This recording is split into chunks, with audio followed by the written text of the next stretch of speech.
Hello guys, তো তোমাদের জন্য আজকে আমি একটা ঘুরতে যাওয়ার ব্লগ নিয়ে হাজির হয়েছি। তোমাদের এক ব্লগ দেখতে দেখতে আর ভালো লাগে না, বাড়ির ব্লগ, তাই না? তাই জন্য তো আমি তোমাদের জন্য, শুধুমাত্র তোমাদের জন্য একটু ঘুরতে যাচ্ছি।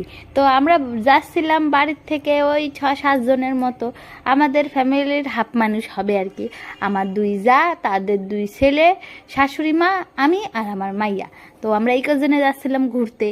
টোটোয় কইরা যাচ্ছি, তো আমার মেয়ে টোটোয় উঠলে যে এত খুশি হয়, ও কোথাও গাড়িতে যেতে চায় না, ও শুধু টোটোতেই যাইতে চায়।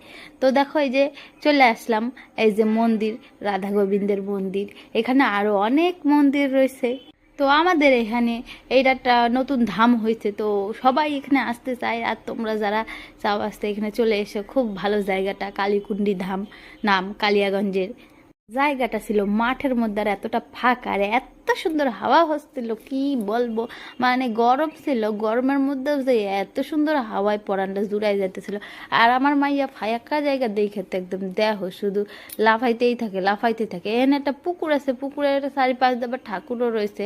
এটা হচ্ছে নতুন মন্দির, হচ্ছে মা কালীর জন্যে। এই যে এখানে মা কালী আর বাবা ভোলানাথ রয়েছে, তো এদেরকেই নিয়ে যাওয়া হবে নতুন মন্দিরে।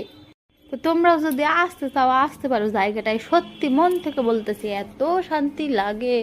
একে তো ভগবানের ধাম, তারপরে আবার এত সুন্দর ফাঁকা জায়গায় দারুণ লাগে। আমরা তো ঘুরতে ঘুরতে একদম আনন্দ পাইয়া গেছি। তারপরে এই ভবনের সামনে আমরা একটু বসলাম, বসে টসে সবাই একটু চা ঠা খাওয়া দাওয়া করলো। আর আমি আর মামা মেহনা একটা ভিডিও বানাই এনেছিলাম। এত সুন্দর হাওয়া, দেখো আমার চুলগুলো ফুরফুর ফুরফুর করে উড়ে যাইতেছে। আহা, এত সুন্দর ছবিগুলোও ছিল, ভগবানের ছবিগুলো আঁকানো রয়েছে। আমার শাশুড়ি শুধু সেইগুলাই দেখে যাচ্ছে। আর ফাঁকা জায়গা পাইলেই তো আমার মাইয়া কোন কোণে উড়ে চলে যায়, সেটা তো আর বলার মতো না। তারপর আমাদের ঘুরতে ঘুরতে সন্ধ্যা লেগে গেছে, আর বাড়িতে আস্তে আস্তে রাত হয়ে যাচ্ছে। দেখো তার মাঝখানে রাস্তায় দেখি একটা মেলা বইছে। যাওয়ার সময় কিন্তু মেলা